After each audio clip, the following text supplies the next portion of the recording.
Eu... eu não entendo. O céu ficou branco.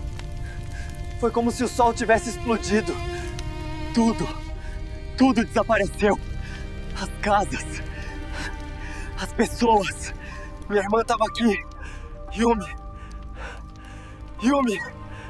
Alguém viu minha irmã? Yumi! Yumi!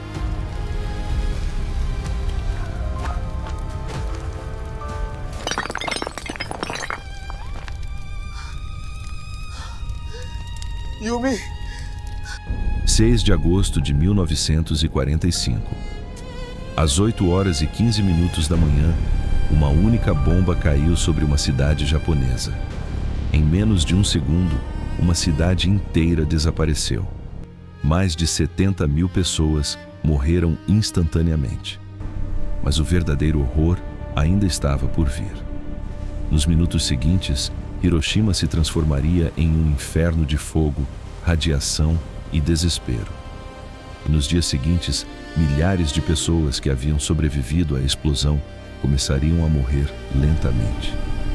Hoje, você vai descobrir o que realmente aconteceu naquele dia.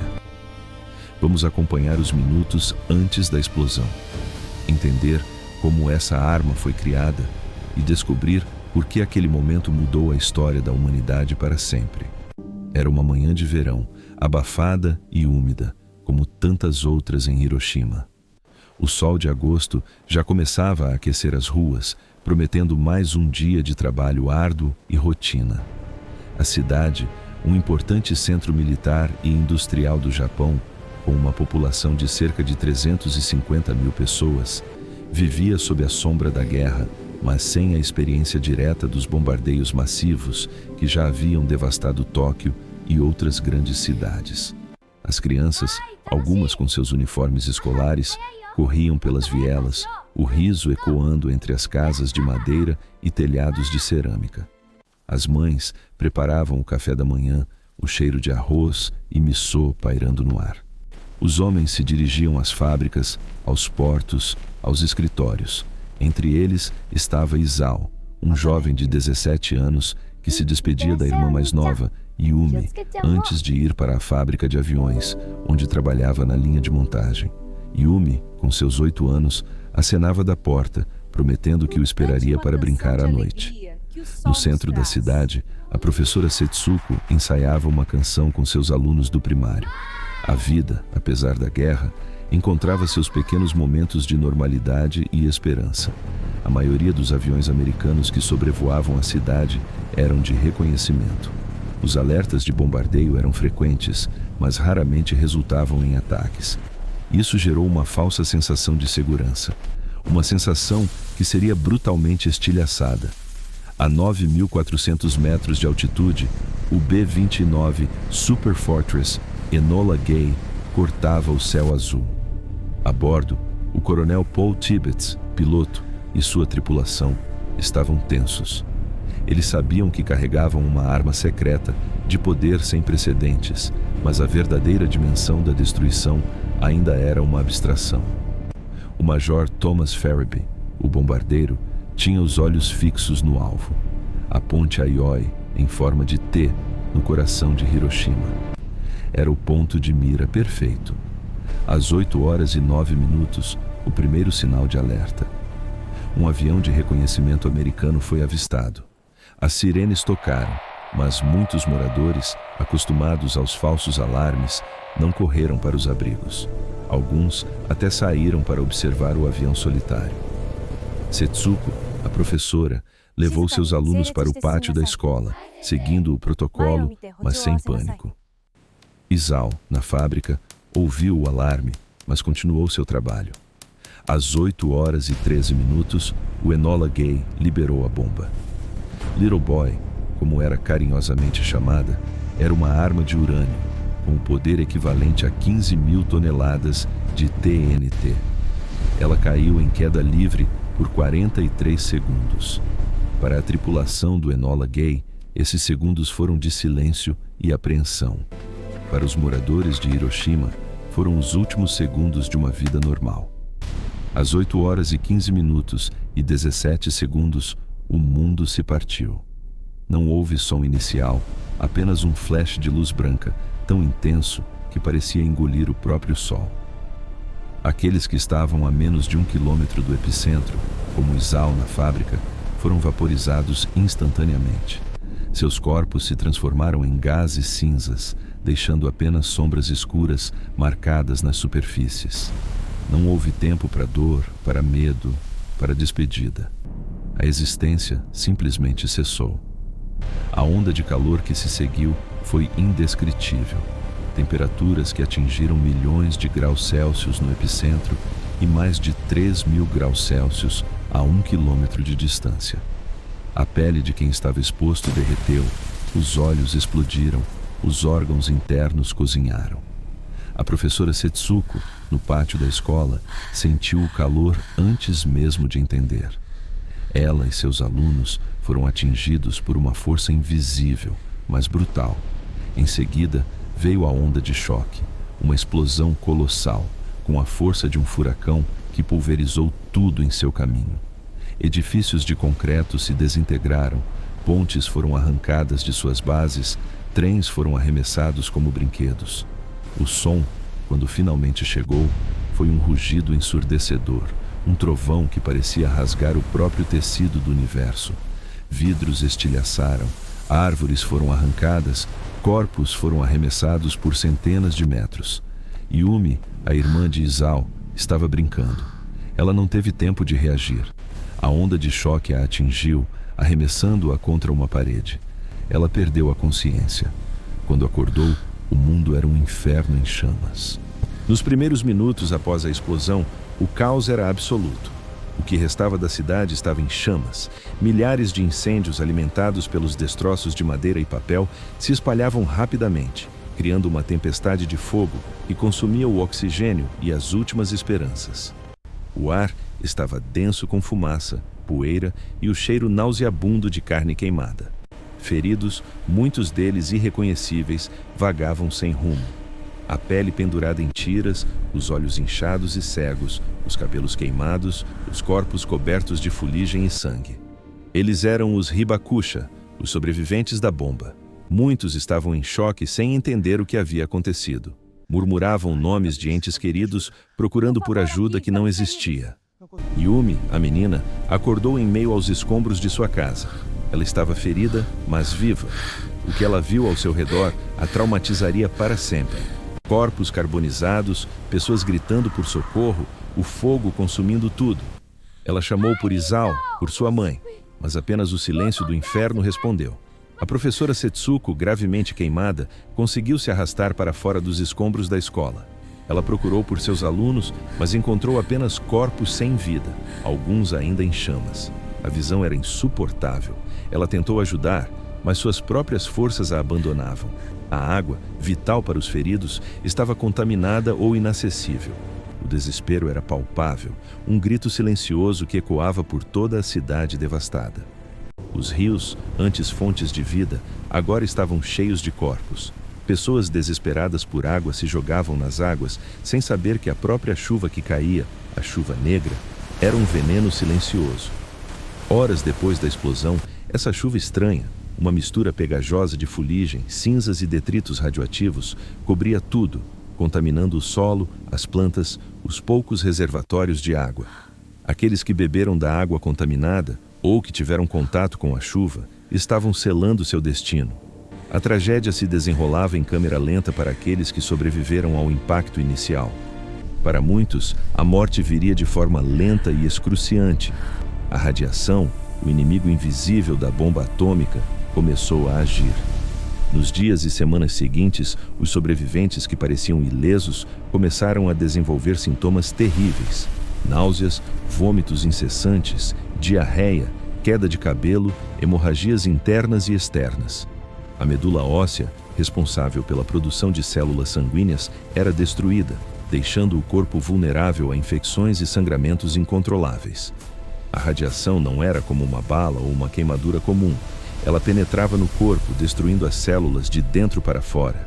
Era uma morte lenta e agonizante, que se estenderia por anos, até mesmo décadas, através de cânceres, leucemias e malformações em gerações futuras. O verdadeiro custo da bomba atômica estava apenas começando a ser revelado. Muitos que escaparam da explosão inicial sucumbiram silenciosamente à doença da radiação, uma morte que não fazia distinção de idade ou condição. Hiroshima, antes uma cidade de beleza e vida, se transformou em uma paisagem lunar. Uma vasta extensão de escombros, cinzas e esqueletos de edifícios. O que antes eram ruas movimentadas, agora eram trilhas perigosas entre destroços. Apenas alguns edifícios de concreto armado, como o domo da bomba, permaneceram como fantasmas retorcidos, testemunhas silenciosas da catástrofe. Os sobreviventes, famintos, sedentos e doentes, tentavam encontrar abrigo e comida. Muitos se dirigiram para as margens dos rios na esperança de encontrar água limpa, mas a ajuda demorava a chegar. O governo japonês, em choque, demorou a compreender a extensão da destruição. As equipes de resgate, quando chegaram, se depararam com um cenário que desafiava a compreensão humana. A história de Isao, o jovem da fábrica, teve um desfecho inesperado. Ele foi um dos poucos a sobreviver no epicentro, protegido por uma estrutura de concreto que desabou sobre ele, criando uma pequena cavidade. Ele ficou soterrado por dias, ferido e desidratado, mas vivo. Quando foi resgatado, seu corpo estava em carne viva, mas sua mente estava intacta. Ele se reencontrou com Yumi e sua mãe, ambos doentes, e juntos eles começariam a longa e dolorosa jornada de reconstrução. A decisão de usar a bomba atômica foi um dos momentos mais controversos da história. Nos Estados Unidos, o projeto Manhattan, que desenvolveu a arma, havia consumido bilhões de dólares e o trabalho de milhares de cientistas. O presidente Harry Truman, que assumiu a presidência após a morte de Roosevelt, herdou a decisão de usar ou não a bomba. Os argumentos a favor eram claros. A guerra no Pacífico estava se arrastando, com batalhas sangrentas e perdas maciças de vidas americanas e japonesas. Uma invasão terrestre do Japão era estimada em milhões de baixas.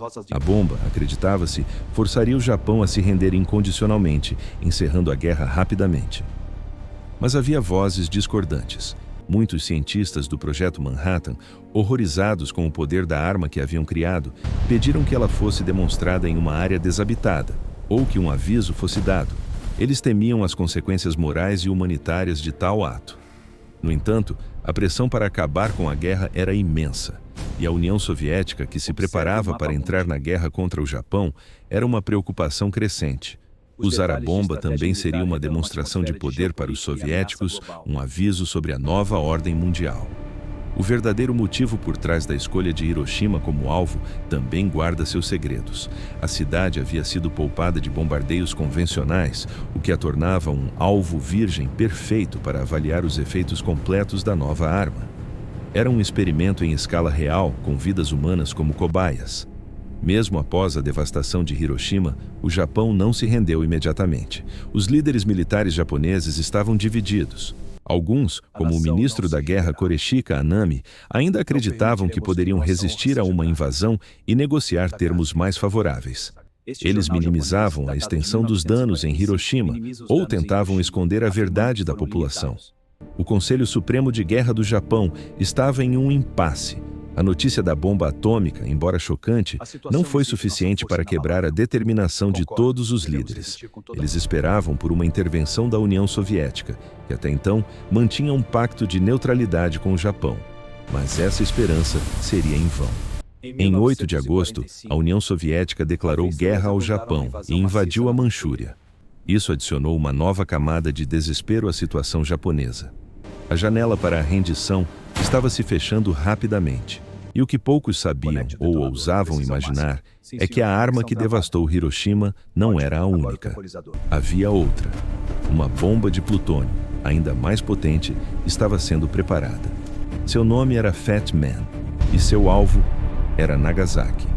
A hesitação japonesa, a recusa em se render incondicionalmente, selou o destino de outra cidade. A história de Hiroshima foi um aviso, um grito de alerta para a humanidade. Mas esse grito, infelizmente, não foi suficiente para impedir que a tragédia se repetisse. A bomba de Hiroshima marcou o início da era nuclear. O mundo nunca mais seria o mesmo. A capacidade de aniquilação total estava agora nas mãos da humanidade. A corrida armamentista nuclear que se seguiu, a Guerra Fria e a constante ameaça de um holocausto nuclear são o legado direto daquele dia em agosto de 1945. A cidade de Hiroshima se reergueu das cinzas, um símbolo de paz e resiliência. O Parque Memorial da Paz, com o domo da bomba como seu ponto central, é um lembrete solene do que aconteceu e um apelo para que nunca mais se repita.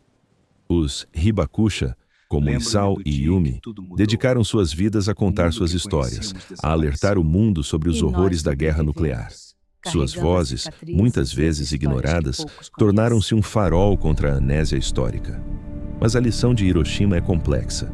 Ela nos força a confrontar as decisões morais em tempos de guerra, o custo da vitória e o preço da destruição. Ela nos lembra da fragilidade da vida e do poder devastador da tecnologia quando usada para fins destrutivos.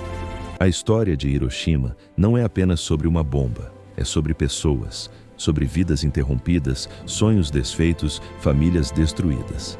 É sobre a resiliência do espírito humano em face da mais inimaginável tragédia. E é um lembrete sombrio de que, embora a guerra possa terminar, suas cicatrizes permanecem, muitas vezes invisíveis, por gerações. A busca pela paz, pela desnuclearização e pela compreensão mútua entre as nações tornou-se uma missão urgente. O sacrifício de Hiroshima não pode ser em vão. A memória daquele dia deve nos guiar para um futuro onde tal horror jamais se repita. 6 de agosto de 1945. Um dia que começou como qualquer outro, mas terminou com o mundo mudado para sempre. A história de Hiroshima é um conto de horror e heroísmo, de destruição e renascimento. Ela nos mostra a capacidade humana de criar o inimaginável, tanto para o bem quanto para o mal, e nos força a perguntar: aprendemos realmente a lição? A sombra da bomba atômica ainda paira sobre nós, um lembrete constante do poder que possuímos e da responsabilidade que carregamos. Que as vozes dos sobreviventes de Hiroshima ecoem através do tempo, para que a memória daquele dia terrível sirva como um eterno alerta, para que a paz seja sempre a nossa única opção. Se você foi tocado por essa história, deixe seu like. Compartilhe este vídeo para que mais pessoas conheçam a verdade sobre Hiroshima. Inscreva-se no canal e ative o sino para não perder os próximos vídeos, onde vamos explorar a história de Nagasaki e os segredos por trás da segunda bomba atômica. E me diga nos comentários, o que você acha que a humanidade aprendeu ou deixou de aprender com a tragédia de Hiroshima?